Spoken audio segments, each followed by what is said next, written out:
Welcome to my kitchen table. Today it's a repotting station. I wanted to give you guys some tips on repotting some plants. I'm not an expert by any means. Everything I have learned has been through trial and error. The first thing I want to talk about is pots. There are a lot of different kinds of pots. This one has no openings at all in it. You can put little holes in the bottom of it if you want. I personally don't care for these because, like I said, no drainage. And if you're using it outside, they work out really wonderful. I think it's this one. Yes. This one, my daughter put the holes up a little bit higher because the pots were used outside. So it meant it could sit on the ground, and here in Ketchikan, all that wet weather, we didn't have the rain above the holes and the plant could still drain. So it works okay for that. This other pot is probably the one that is probably the most used, the one you see a lot, just your typical with the bottom. I would like to say I am a person who, when I'm watering, I make messes. So I highly recommend getting the little trays that go underneath. As you can see, this is the same kind of pot, and the brown along there is because I gave it too much water and it went over. So those little trays are amazing. Now I'd like to show you my favorite pot, okay? My favorite pot is this one. This one, you actually water from the bottom, and it's amazing. No overwatering, because you get to put your finger in there and feel it as you're filling that little reservoir, and it's amazing. I mean, you stop when it's full. What more can you ask for? I've been using this pot at the library now for the last couple of years on a lily because she was really hard to keep moist, and I've actually had her bloom now at least once a year with one or two teeny little flowers, but hey, at least I've got blooms now. Okay, so that covers pots. Let's talk about plants. Plants, the reason I chose the ones I did at the library, like this golden pothos is one that you'll find at the library. This one, which is the Liberty plant, it gets white flowers that shoot up and look like a little hood. So I have that one, and I have snake plants, or mother-in-law's tongues. Okay, all of these that you see here are from the library that are in great need. The reason I chose them is because they can handle the temperature fluctuation at the library. And there's a great, I mean, in the evening it's cool because I assume they turn off the heat, I'm not sure, but it gets cooler, and we don't have a lot of sunshine throughout, so I pick things that are simple to grow. It takes me about 45 minutes to water the plants in the library once a week, and I think they're beautiful. So let's get to the transplanting part. I was telling you about plants that have not quite a deep, they don't need that much space, that much dirt, they don't have deep roots. I will tell you, this is a donkey tail here, a very misused one, because what I do is I collect all the little pieces that fall off because I just love what they do. You lay it in the dirt. This is the piece that broke off the plant. You just lay it in the dirt. Isn't that beautiful? I have to admit, I don't care for them to get too big and roll over and all of that, because the little things do fall off very, very easily. But if you put them in a little pot like this on your desk at work, I just think they're gorgeous. And then, well, I get a little carried away. I found teacups. And I mean, what more can you ask for? It's just adorable. Okay? So don't pay any attention to that one in this pot, because we're going after this other one. I want to show you something very, very cool. Okay, we'll get her out of the way here. Now, when we go into the dirt, look at this. Look at these. They're like little tubers, or I guess that's what they are, is tubers. And see, there's not much root there. There's some fine hair root, okay? And here's a nice picture of one growing. Look at that, it's got new growth on it. That's actually flower coming out there, little flowers. Now these you can break, and that's how you get a new plant. Just snap it in two, okay? And I'm gonna lay that right here. This one happens to be a green shamrock.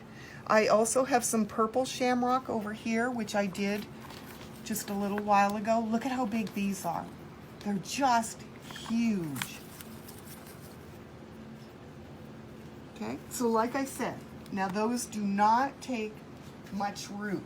So I want to put them in here and make a purple and green mix. So I'm going to fill up part of the bottom of it with some wonderful rocks that I liberated from a pile in my husband's area.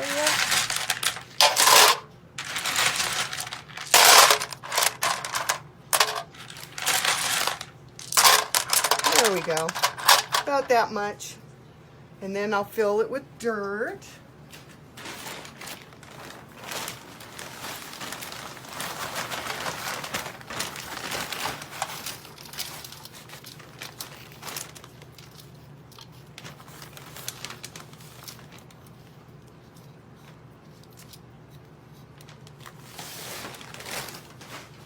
And like I said, I kind of want a combination. Now you don't have to leave that on there if you don't want to. You can take that off of there, but I'm going to leave it and see what happens.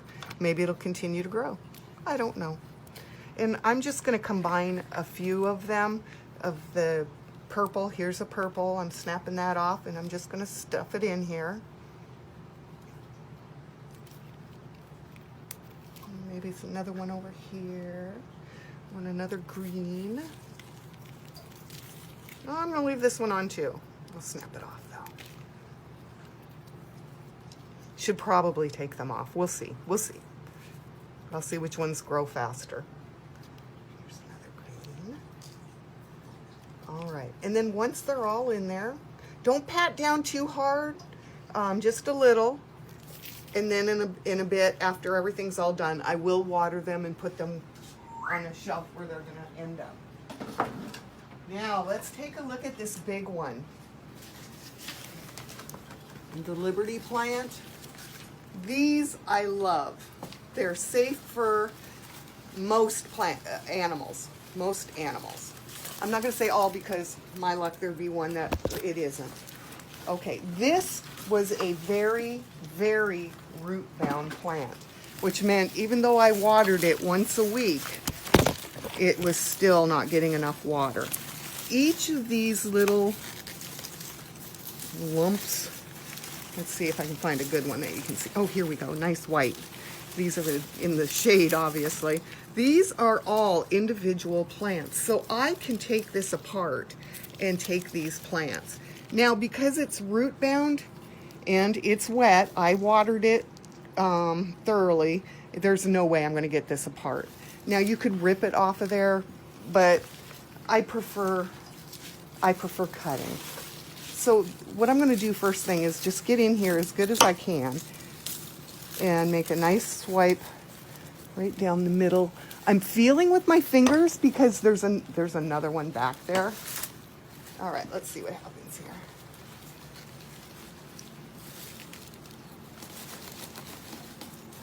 Oh yeah. Ah. Okay, I said that I thought I watered it. It is so dry on the inside because it's just all root. There isn't enough soil to actually hold all my water. All right, so I'm going to take just half of this plant at this time and show you guys. So this is when we need to make decisions. How many plants do we want? See, this is a tuber. Okay, you need to make sure that those are in there, okay? Because they do good. And I think this is a good sized plant right here. What do you think? Yeah. And it looks good. It's got a nice piece of tuber. It's got good roots on it. So let's go with, actually I'm going to put it right back in the pot that it was in because now it's the perfect size. means I need dirt. With your dirt, it's kind of a personal choice. Because I throw my dirt out in the yard when I'm done using it, if I think it's done with being houseplant dirt, I throw it out in the yard. So I try not to get things with chemicals and stuff in it. I'd rather put all of, you know, if I need to fertilize, I'll put my own fertilizer in it. Okay, so I kind of overfilled that one a little bit.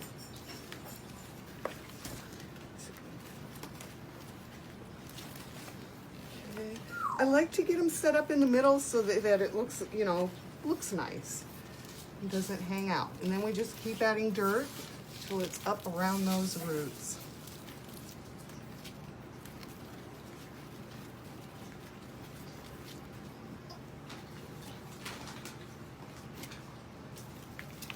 Nathan tells me I move too fast for the camera and stuff, so hopefully he's able to keep up here because I just realized I'm whipping right along. All right, so there's our first transplanted beautiful plant. This will get a good soaking. I'll actually put it in the shower. And if you look over here on this plant, I can show you what the little flowers look like when they're blooming. See those white hoods? They're just, I think they're pretty. But if you look underneath of it, you can see the little thing inside. Okay, if you have those up high and you mess with that, I don't know if you can see it, but I'm gonna give it a try. The yellow is pollen, and so sometimes when you bump it, the pollen will fall down. And I have all my plants up on the shelves at work, so sometimes I get a face full of pollen. There you go, that's a good shot. And that's why I like these. We have them over by the computer area because the sunlight is beautiful and it shines in everybody's eyes. So I have put these along there to get nice and big and block that sunshine a little bit so it doesn't get in people's face. Okay, mother-in-law's tongue or snake plant. Another one that I chose for the library. This one, I don't know what happened. All I know is it's not very deep in the dirt. So same with this one. It has roots. They're not really big roots. That's why it tips over so easily. Okay. To reproduce this one, I don't want to pull this one apart. It has other plants in it. That's what we want. It'll get bigger and bigger and bigger with more and more of them. And that's what I want. I want it to be bigger and thicker and whatnot. Now to reproduce this one, all you have to do is cut at an angle here and just make a couple of them, about 1 inch, and then put them in the soil and keep it wet. And within a very short time, you'll have a new plant. If you could look in this thing here, that's my problem. I collect all the pieces that break off my plants and then I turn them into new plants. I can't help myself. All of these will be all new plants. This one is off the Hoya plant. I will plant that one in some soil to about here. And it takes forever. You think, my gosh, it must have been a month, maybe 2 months, I don't know. But it stays green, keep it green, and it'll eventually produce a plant. Very cool. These, I told you we have lots of these at the library. This one was something that broke off one of the plants.